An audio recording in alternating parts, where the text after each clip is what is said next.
Hey guys, welcome back to my channel and welcome to a very late in the month Halloween craft along, and I'm realizing that craft along means that you like do the crafts along with me, but I mean it more in a sense of like I'm doing crafts and I'm taking you along on the journey, or you can do them with me if you'd like. But these are just some Halloween crafts I did this year. Again, I'm sorry this video is late, the month just kind of got away from me, but I still wanted to upload the things I made this year. So let's go ahead and get into what I did.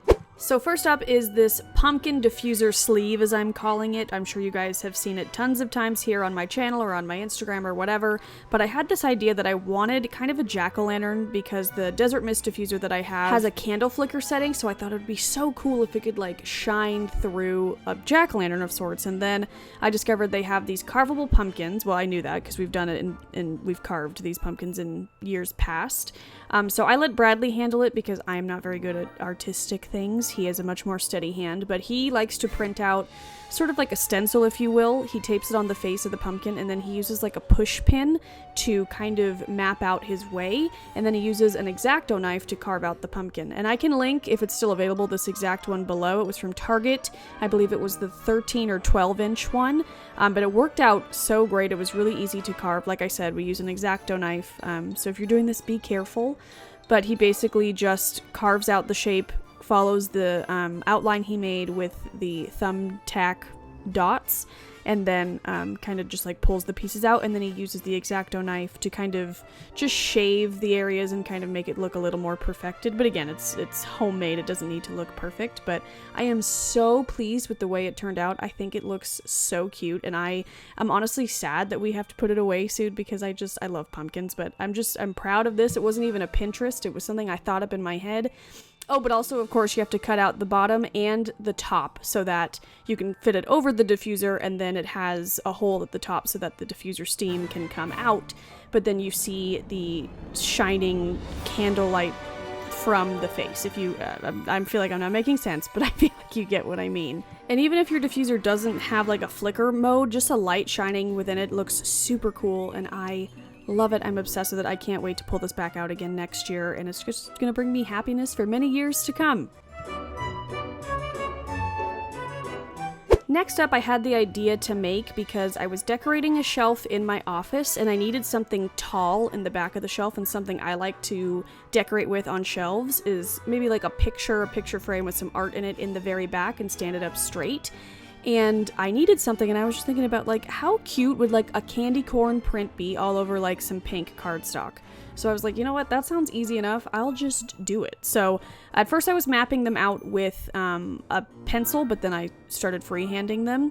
But I'm actually really pleased with the way this turned out. It's not like the greatest quality, because again, I am not an artist, I don't know what I'm doing, and it's just on like a weird piece of paper, so it's a little flimsy. But once I got it in the frame and up on the shelf, it looks just the way I wanted it to, and I'm slightly obsessed with it.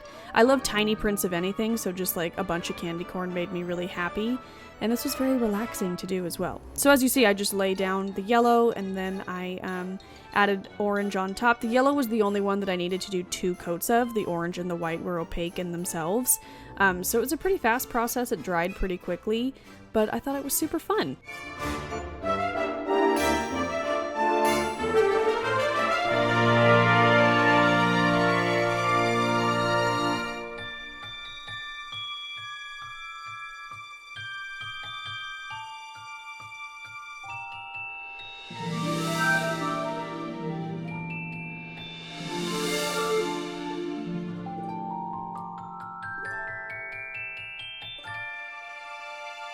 So after everything dried, I just slapped it in this black 8x10 frame that I got from IKEA, I believe, like a really long time ago, and I just stuck it up like against the wall because this was like my candy corn aisle. Like I got all the candy corn plates and this guy with his candy corn hat, and I just thought it was my little candy corn area, and I think it's so cute and I love it, and I will definitely keep this for next year.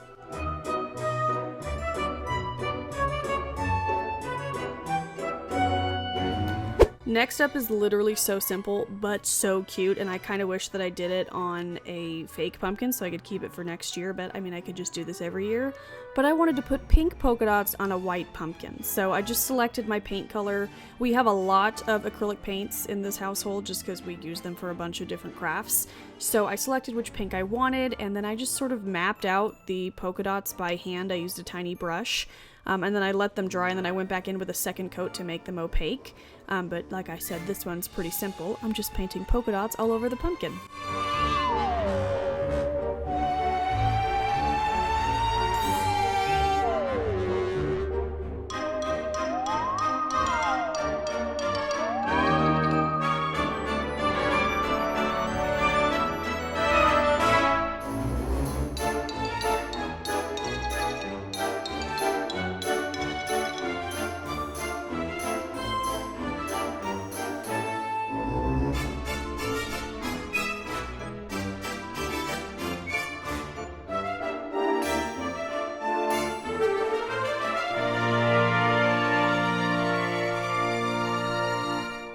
And although it's super simple, I think it turned out super cute. It matches all, like, I have very, like, pink vibes in my office, and it just matches everything so nicely. I put it in this corner by the succulent plant I have with some crystals and some other Halloween decor.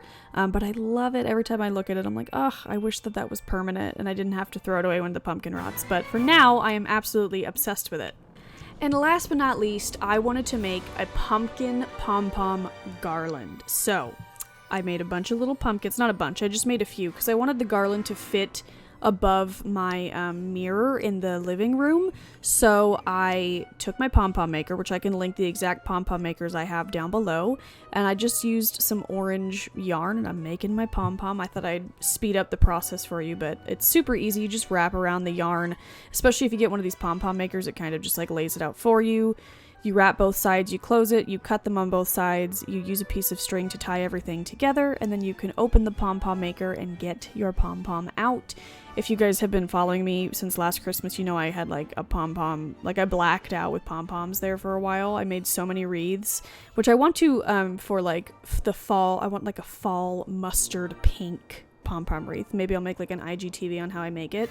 But anyway, I've had a pom-pom craze, and so I wanted to make pumpkin pom-poms, and it's very, very easy. So after I take the pom-pom out of the maker, I kind of rub it between my hands just to rough up the yarn a little bit, and then I pull out any loose strings. They kind of make themselves known. You just pull them out, and then I did a little bit of trimming, and then I'm just taking some green, what do you call this, pipe cleaner, that I actually had left over from my bridal shower, which I'm glad I held on to it, and I just tied it down to the pumpkin, and then you cut it, and look, you have a little cute pumpkin. It's so freaking cute. Like, I could die looking at that.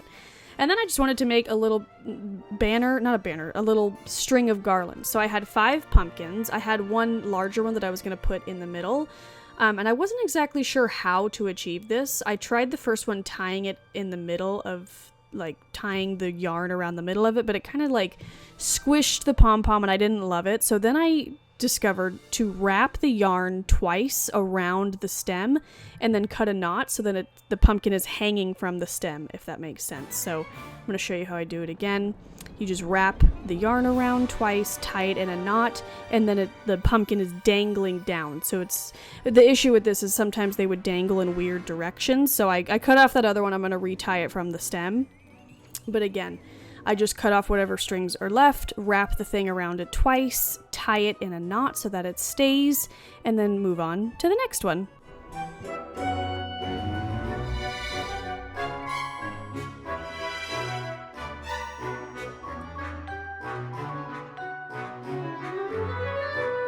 And when it's done, you have a really cute and small, you could obviously make it longer. I just needed it to be pretty short for my mirror length, but I used 5 pumpkins, and here's a look at what it looked like. It was kind of awkward trying to show you a close-up, so I apologize, but it turned out so cute. I am so obsessed with it. I just used tape to like tape it up to my mirror, and it's gonna bring me so much joy. Like, who wouldn't want a pumpkin pom-pom? It's the cutest thing I've ever seen. So yeah, guys, that is it for the crafts I did this year. I hope you enjoyed it. If you want more Halloween related videos, I have a whole playlist I can link up in the corner. And I will be back within the next couple of days. Again, I'm sorry it's so late, but I will be uploading my Halloween home decor tour, like the final tour. I did a decorate with me, but I wanted to show you the finished product. So that will be up either tomorrow or on Halloween. Again, I'm sorry it's late, but thank you guys so much for watching. I hope you enjoyed this. I hope you either make these in the next couple of days for Halloween or you save the ideas for next year. But I love you guys. I'll see you very soon, and I hope you have a great day. Bye.